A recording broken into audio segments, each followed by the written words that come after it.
गुरु की कृपा से हम 16वें अध्याय के लक्षण ले रहे हैं भक्त के।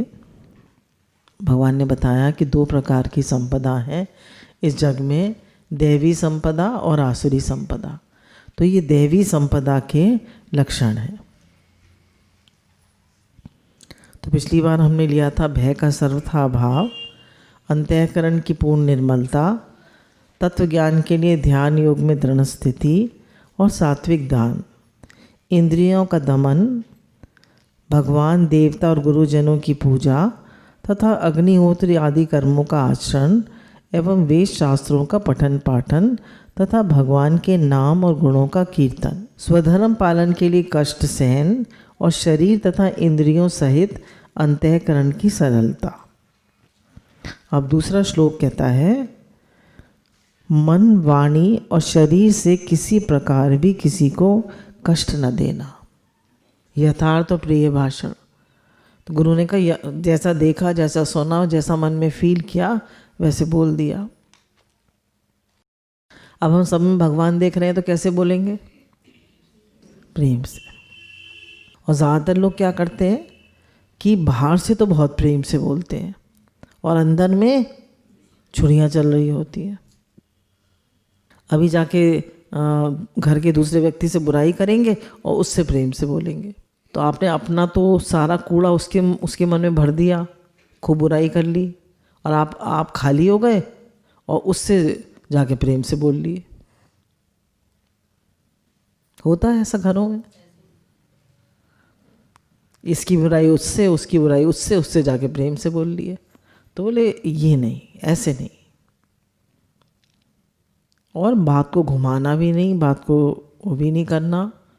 जैसा देखा, जैसा सुना, पर उसको प्रिय करके कहा।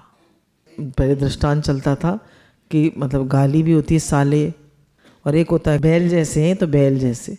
तो फिर क्या कहेंगे? गौपुत्र। हम कहते हैं साले, मेरे लिए तो ये तो हमारे वो हैं साले हैं, और एक हमारे पत्नी के भाई साहब हैं, एक हमारे साले साहब हैं। कौन सा ज़्यादा अच्छा लगता है? हमारे पत्नी के भाई साहब हैं। तो मतलब कहने का मतलब ये है कि जो भी चीज़ हम बोलें उसमें एक प्रेम हो और यथार्थ भी हो, पर प्रिय करके बोले। आपने मोटे को मोटा कह दिया, काले को काला कह दिया, भद्दे को भद्दा कह दिया, तो आप कह तो सच्ची बात रहे, पर उसमें प्रेम नहीं है, सुनने में अच्छा नहीं लगता। कैसी सब्जी बनी है? बिल्कुल बेकार है, कोई भी नहीं खाएगा। तो बल्कि पहले बताइए अच्छी बनी, ठीक बनी है। ठीक तो कह सकते हैं ना, ठीक बनी है, पर इसको ऐसे कर लेते तो और अच्छी हो जाती। तो हम एकदम किसी को फ्लैट नहीं बोलना है, हर्ट नहीं करना है किसी। अक्सर ही बच्चे माता पिता बच्चों को कह देते हैं बेवकूफ़, नालायक, गधा। तो ऐसे नहीं। भले ही वो उतना होशियार नहीं। एक वो थे, पढ़ाते थे, MBA के बच्चों को पढ़ाते थे, पर उनका अपना बच्चा जो था वो बिल्कुल पढ़ने में अच्छा नहीं था। तो वही उन्होंने बहुत साइकोलॉजिस्ट से कंसल्ट करा, बहुत पता किया कि भाई इसकी पढ़ने में क्यों नहीं अच्छा है। हम पढ़ाते तो MBA के बच्चों को है और कितने लोगों को हम वो कराते हैं। तो उन्होंने कहा आप अपनी उसको देखिए, अपने भावों को देखिए, अपनी भाषा को देखिए, आप क्या सोचते हैं। बोले हम ये सोचते हैं बिल्कुल बुद्धू है। बोले इसीलिए बुद्धू। आप कितनी भी उसकी तारीफ़ करिए, कितना भी आप उसको प्रोत्साहन दीजिए, पर आपके मन का क्या भाव है। तो अगर हमारे मन का भाव है कि परमात्मा की शक्ति सबके अंदर है ना, हमारे मन का क्या भाव है कि परमात्मा की शक्ति, परमात्मा का प्रेम सबके अंदर है। सबसे ये कहें कि तुम्हारे अंदर बहुत पोटेंशियल है, तुम बहुत राइज कर सकते हो, तुम सब भगवान के बच्चे हो, हम सब भगवान के लाडले बेटा बेटी हैं। गुरु की बात हमको क्यों अच्छी लगती है? क्योंकि वो हमको यथार्थ और प्रिय भाषण बताते हैं। सबसे यथार्थ क्या है कि हम भगवान के हैं। हम भगवान के लाडले बेटा बेटी हैं। अब हमको कोई, जब हम भगवान के बच्चे हैं, भगवान के लाडले बेटा बेटी हैं, तो अब हमें किससे क्या इच्छा होगी बताइए? क्या हमें किसी से एक्सपेक्टेशन होगी? हम सभी से यथार्थ और प्रिय भाषण बोलेंगे। तो ये सबसे ज़्यादा यथार्थ बात है कि हम भगवान के हैं, भगवान हमारे हैं और हम भगवान के लाडले बेटे बेटी हैं। हमारे अंदर कोई विकार, कमी, भगवान ने तो कहा कि कोई पापियों में से भी जो सबसे पापी हो वो भी मेरी ज्ञान की तुरह पे आ जाता है, तो उसको भी मैं महात्मा समझता हूँ, वो भी मुक्त हो जाता है। तो भगवान तो इतना कह रहे हैं और हम कहते हैं वो गंदा है, वो ऐसा है, वो ऐसा है, वो ऐसा है। कोई गंदा बंदा नहीं। संतों के पास आके सब क्यों बदल जाते हैं? क्योंकि उनके अंदर प्रेम होता है, यथार्थ और प्रिय भाषण होता है। यथार्थ और प्रिय भाषण क्या है? सब भगवान का रूप है, सब अच्छे हैं, कोई बुरा नहीं है भले मन के वास्ते। ये यथार्थ और प्रिय भाषण है। सब राइज कर सकते हैं, सब इवॉल्व कर सकते हैं, सब परमात्मा को प्राप्त कर सकते हैं, क्योंकि हम हैं ही परमात्मा से। हम सब के अंदर प्रेम है, हम सब परमात्मा के बच्चे हैं। अपना अपकार करने वाले पर भी क्रोध का ना होना। हमको कोई बुरी तरह कर दे फिर भी उस पर गुस्सा ना आए। अभी क्रोध की बात चल रही थी ना, कि हमें कितना गुस्सा आ जाता है, जरा हम पे हमारी कोई गड़बड़ हो जाए किसी से तो कितना गुस्सा आ जाता है। क्यों गुस्सा आ जाता है? क्योंकि एक्सपेक्टेशन है, क्योंकि हमारे मन की मर्जी से नहीं, अहंकार है और एक्सपेक्टेशन। और किसी को कोई अहंकार नहीं है, कोई इच्छा नहीं है, और हर काम में वो भगवान की मर्जी देखता है और अपनी कमी देखता है। कुछ कहना है तो कह दीजिए, कहने की मनाही नहीं है। अब कुछ गलती हुई है मानिए, अब वो गलती बार बार होगी, आप बताएंगे नहीं तो। पर एक होता है हम चिल्ला के क्रोध करके कहें, और एक होता है हम ठीक से प्रेम से कह दें। पर कभी कभी गुरु कहते हैं कि अगर धीरे धीरे कहते रहो तो समझ में नहीं आती बात, तो कैसे कहनी पड़ती है? थोड़ा जोर से कहनी पड़ती है। जोर से कहने से क्या होता है? हमारे कान जो है बहरे हैं ना थोड़े, तो सुन लेते हैं। तो अगर एक गुरु की थोड़ी सी डांट पड़ जाती है तो क्या होता है? एकदम अलर्ट हो जाते हैं, जाग जाता है मन। तो मन सोया रहता है ना, अंधा और बहरा है मन, ना देखता है ना सुनता है। तो आप धीरे धीरे उसको बताते रहिए, वो नहीं सुन रहा तो एक जोर से डांट पड़ गई, पर उसके बाद फिर भी उसमें प्रेम है, उसमें वो नहीं है, द्वेष नहीं है, प्रेम है उसमें। तो गुरु कहते हैं कभी कभी इसलिए भी डांटना पड़ता है कि मन सुन ले। पर इसमें ये कह रहे हैं अपने पे अपकार करने वाले पर भी क्रोध का न होना, अंदर में क्रोध ना हो, द्वेष ना हो। चेक करें कोई इच्छा तो नहीं है हमें, क्यों क्रोध आता है मुझे? अक्सर ही लोग कंप्लेन करते हैं कि मुझे बहुत गुस्सा आता है। क्यों गुस्सा आता है? क्या कारण है गुस्से का? अंदर तलाश करिए। हमेशा ध्यान रखिए, इच्छा से ही गुस्सा आता है, अहंकार से ही गुस्सा आता है। अपने को बड़ा मानते हैं तो गुस्सा आता है, हमारे मन की मर्जी से नहीं होता तो गुस्सा आता है। अगर लोग हमारे हिसाब से नहीं चल रहे तो क्या कारण है? कहीं तो लोग सब जगह हिसाब से चलते हैं, बहुत अच्छे से चलते हैं, और किसी किसी घर में कोई बात नहीं मानता। क्या कारण है? सबको प्रेम चाहिए। और चलिए नहीं सुन रहे तो आप गुस्सा मत करिए, आप अपना भजन करिए। तो कह रहे हैं किसी ने हमारा कितना भी अनिष्ट कर दिया हो, हमारा पैसा मार लिया हो, हमारे और नुकसान कर दिया हो, पर फिर भी हमारे मन में उसके प्रति क्रोध ना हो। हमको पता है कि जितनी मेरी प्रारब्ध का होगा वो मेरे पास अपने आप आ जाएगा। बानी भाई भाई हैं, बड़े भाई जो हैं, बड़े भाई साहब जो हैं वो ज़्यादा मार लेते हैं, ज़्यादा ले लेते हैं और छोटे भाई को नहीं मिलता है। राजा नाभा का आता है कि उनके भाइयों ने सब उनका नाभाग, उसका नाम इसीलिए पड़ा कि उन्हें कोई भाग नहीं मिला, तो उनका सब ले लिया और उनको कुछ नहीं दिया। वो चले गए थे बाहर, तो जब वो लौट के आए तो भाइयों ने सारी संपत्ति ले ली और उनको सिर्फ एक बूढ़े पिता दे दिए सेवा करने के लिए।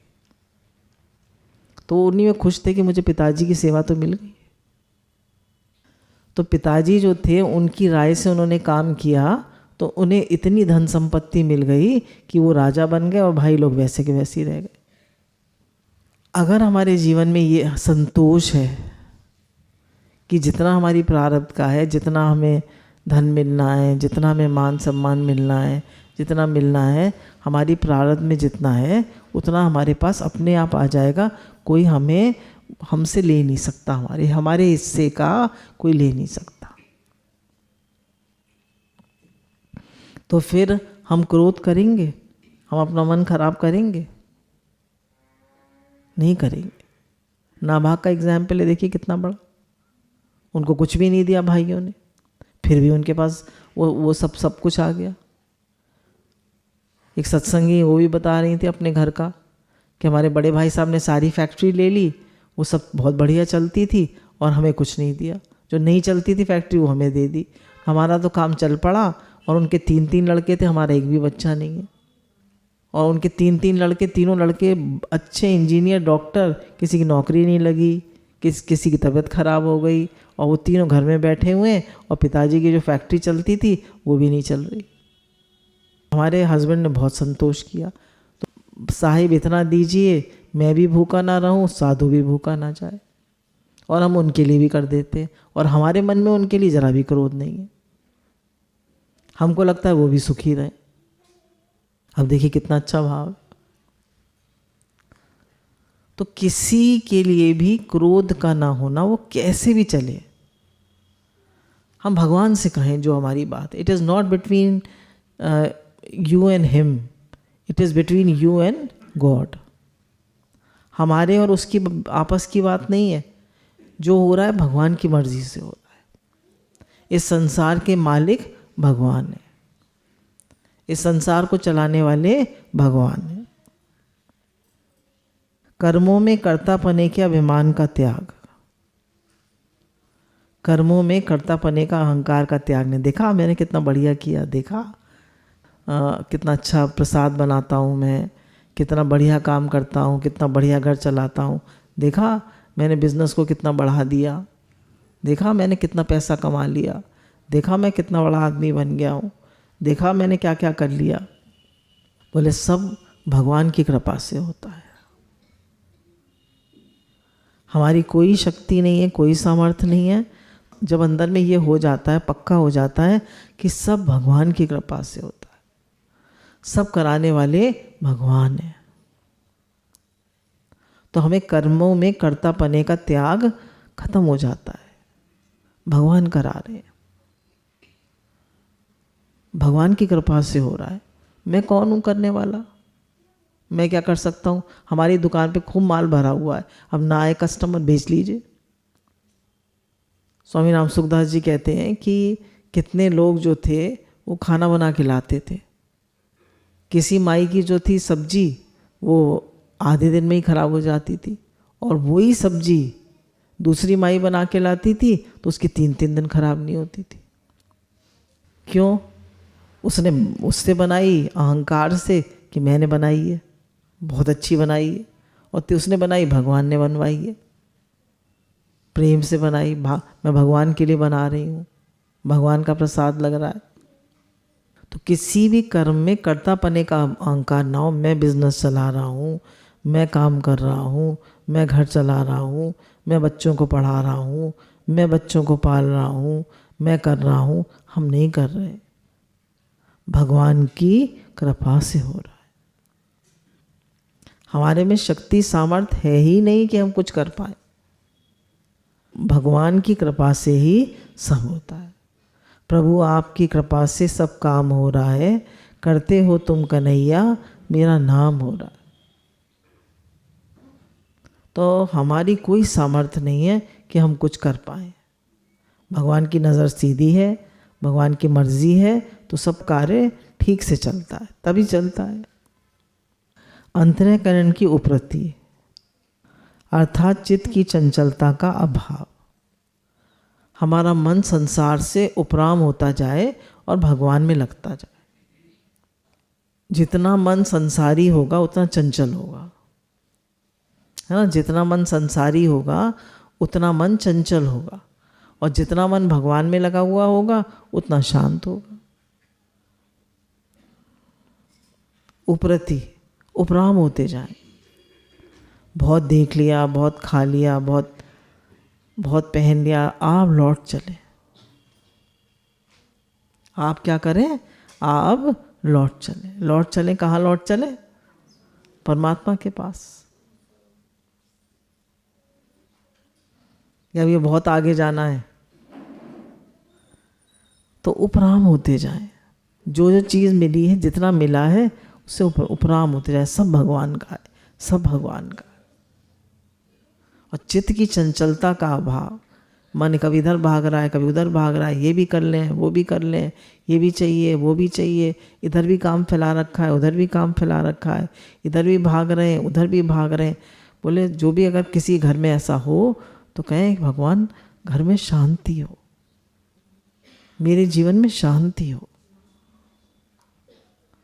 हमारे घर में आपका प्रेम हो, आपका राज्य चले। एक भी भक्त होता है, मानिए हम लोग इतने सारे बैठे हैं, अगर एक भी भक्त होता है तो उसके भाव से पूरा वातावरण शुद्ध हो जाता है। एक भक्त के भाव से उसमें इतनी शक्ति होती है। हम तो खाली पॉजिटिव बात सोच रहे हैं। जैसे हम लोग सब मानिए कीर्तन कर रहे हैं, एक का बहुत सात्विक भाव है तो सबका सात्विक भाव बन जाएगा उस एक व्यक्ति से। तो हम बने ना वैसे।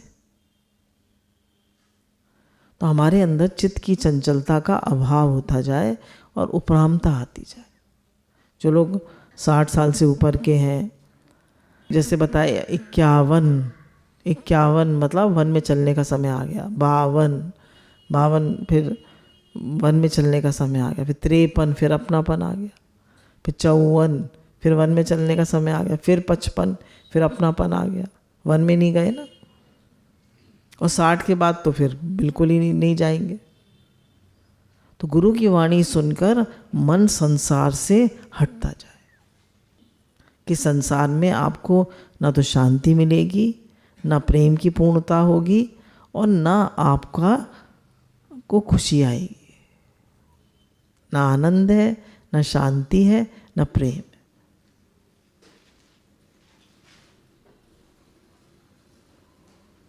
प्रीति, तृप्ति और संतुष्टि। प्रीति, तृप्ति और संतुष्टि संसार में नहीं है, वो परमात्मा में ही है। तो प्रीति, तृप्ति और संतुष्टि जब परमात्मा में ही है तो हम उन्हीं में मन लगाएं ना। क्यों हम संसार में लगे पड़े? और अगर हम कोई भी काम करें तो कहो भगवान आपका काम कर रहे हैं, आपका संसार है। हमें कोई सेवा मिली है तो यही कहें भगवान आपका काम, सेवा हो रही है, आपका काम कर रहे हैं। किसी से बात करने चले, कोई सेवा हो रही है तो पहले यही भाव रखें भगवान आपका सेवा हो रही है, आपका काम है, आपका के रूप से ही बात हो रही है। दूसरा देखते मन में क्रोध आता है।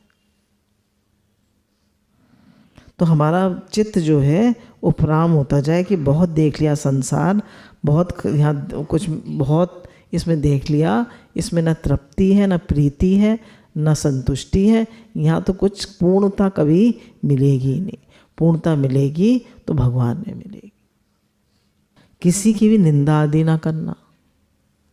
निंदा करने में कितना मज़ा आता है है ना।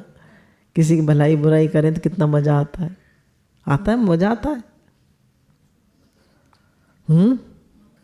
मन खराब हो जाता है और फिर डरते दूसरे से मत कह, उससे मत कह देना। तो कह रहे निंदा करना सबसे खराब चीज़ है। क्यों? किसी की निंदा करते हैं तो उसके कर्मों की टोकरी हमारे सर आ जाती, उसके सारे कर्म हम भोगते हैं। तो कान पकड़े कि किसी की भी निंदा आदि ना करना, किसी की भी निंदा, हे भगवान, हे प्रभु, इस मुख से किसी की भी निंदा ना हो। सब बहुत अच्छे हैं, सब भगवान का रूप है, जो भी कमी है वो सब मेरी है। बुरा जो मैं देखन चला, बुरा न मिलिया कोई, दिल जो खोजा अपना, मुझसे बुरा ना कोई। कोई बुरा नहीं है भले मन के वास्ते। हमारा ही दिल खराब है, हमारा ही मन खराब है, मेरी कमी है। मुझे कमी क्यों दिखी, मैंने गलत क्यों देखा, मैंने खराब क्यों देखा, मेरी नज़र में दोष है, मैंने क्यों नहीं भगवान देखा, मैं क्यों निंदा कर रहा हूँ दूसरे की। तो किसी की भी हमें निंदा नहीं करनी है। अगर कोई बात कहनी है, हम पहले तो कहते हैं भाई मैं तो उसको उसकी बात बता रहा था, मैं निंदा नहीं कर रहा था, मैं तो खाली बता रहा था। I was discussing the psychology of their minds. और खूब निंदा कर ली। तो बोले निंदा नहीं करनी, किसी की भी निंदा नहीं करनी। निंदा करने से हम अपना अहित करते हैं, दूसरे का हित करते हैं और समाज को भी खराब करते हैं। बोले हम दान पुण्य भी करते हैं, है ना, हम दान पुण्य भी करते हैं, हमारे कर्म भी हम अच्छे अच्छे करते हैं, पर फिर भी हमारे जीवन में उतनी उन्नति नहीं होती। क्यों? फिर हम निंदा करते हैं, हम दूसरे के दोष देखते हैं। तो बोला कि भलाई करने से अच्छा है हम बुराई का त्याग करें। भलाई करने से भी अच्छा है हम बुराई का त्याग करें। जब हम बुराई का त्याग करते हैं तो अच्छाई अपने आप होती ही है। तो निंदा आदि ना करना मतलब बुराई का त्याग करना, किसी के दोष ना देखना। तो निंदा कभी ना करें। निंदा करने से बहुत ज़्यादा हमारे कर्म बनते हैं और भगवान को बिल्कुल अच्छा नहीं लगता, गुरु को भी बिल्कुल अच्छा नहीं लगता। सब भूत प्राणियों में हेतु रहित दया। सब भूत प्राणियों की हेतु रहित दया करे, किसी से कोई एक्सपेक्टेशन नहीं, नो एक्सपेक्टेशन। हमारा सबके प्रति प्रेम का भाव हो, मैंने देखो इसके लिए इतना किया, अब ये मेरे लिए क्या कर रहा है। हमें तो करते करते हम तो थक गए, हमें कुछ नहीं मिला। माता पिता कितना करते हैं बच्चों के लिए, और बच्चे न पूछें बाद में, तब कैसा लगता है, दुख होता है कि हमने इनके लिए इतना किया और आज ये कैसे कर रहे हैं। पर अगर माता पिता भगवान में लग जाएं तो अपना भजन कर रहे हैं, जो मिल जाए ठीक है। ज़्यादातर देखने को आजकल क्या मिलता है कि आजकल बेटा बेटी तो नौकरी करते हैं और माताएं बच्चों को पालती हैं। अभी एक आई हुई थी बाहर से, तो अपने पोते को साथ में लेकर आई थी, 5 साल का पोता था।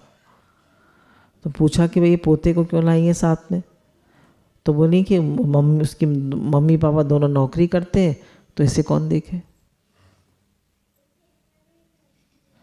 अब बताया कि हमने अपने घर वालों की तो सब सेवा हम कर लेंगे, और बाहर वालों से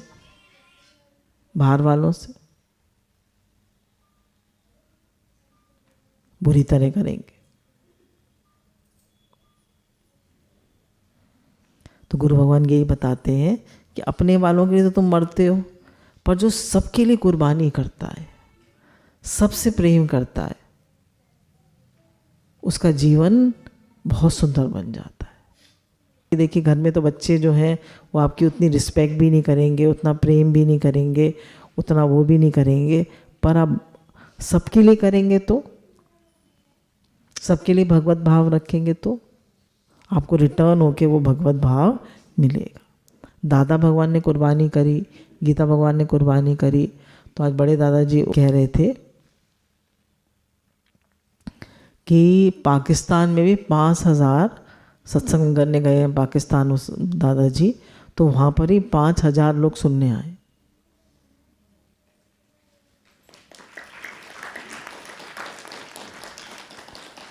और सब जगह लोग सुनने आ रहे हैं। क्यों? क्योंकि कुर्बानी करी, हेतु रहित दया करी। गुरु को क्या चाहिए हमसे, बताइए? कुछ नहीं चाहिए, वो तो दे ही दे रहे हैं ना। कोई एक्सपेक्टेशन ना हो, सिर्फ देने का भाव हो, सिर्फ कुर्बानी का भाव हो, कुर्बानी का पुल बने हर एक कोई, कि सिर्फ देना ही देना है, लेना कुछ नहीं। तो गुरु का जो ये ज्ञान है, गुरु का जो ये प्रेम है, ये घर घर पहुँचे, घर घर भगवान का नाम पहुँचे। हम सबकी हेल्प करें, सबको ये ज्ञान सुनाएं, सबका दुख दूर करें, सबको गुरु के वचन सुनाएं। आज कल एक प्रेमी बता रही थी कि एक व्यक्ति की 2 बार मिस्ड कॉल आ गई है, मतलब मिस्ड कॉल नहीं, मतलब उसका गलत नंबर मिल गया।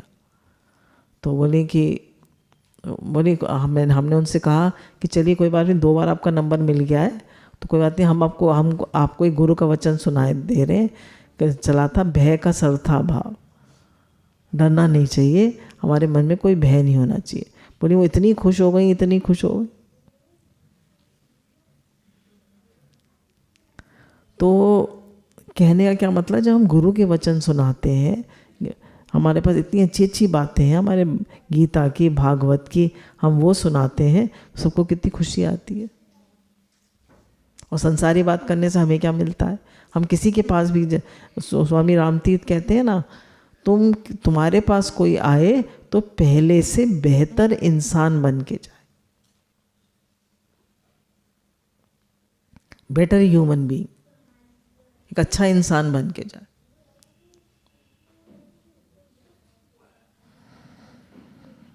तो गुरु का है सब भूत प्राणियों में हेतु रहित दया, उनका है सबकी हेल्प हो, सबका भगवान से प्रेम हो, सब भगवान से जुड़ें, सब राइज करें, सब इवॉल्व करें, सबको संसार में, जैसे रामराज में किसी को दुख नहीं था, किसी को कष्ट नहीं था, कहते हैं ना रामराज है। तो इसी प्रकार गुरु के उसमें हम जो गुरु के बच्चे हैं, तो हमारे यहाँ एक एक घर सुधरे तो सारा अलीगढ़ या सारा जहाँ सत्संग हो रहा है सब सुधर जाए।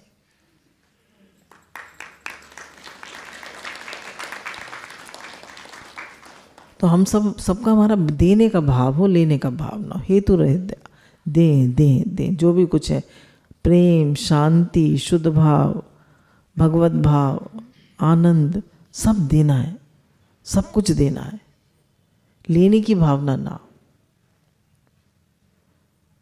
लेने की भावना, इच्छा ही हमें तंग करती है। गुरु भगवान के अनंत अनंत शुक्राना।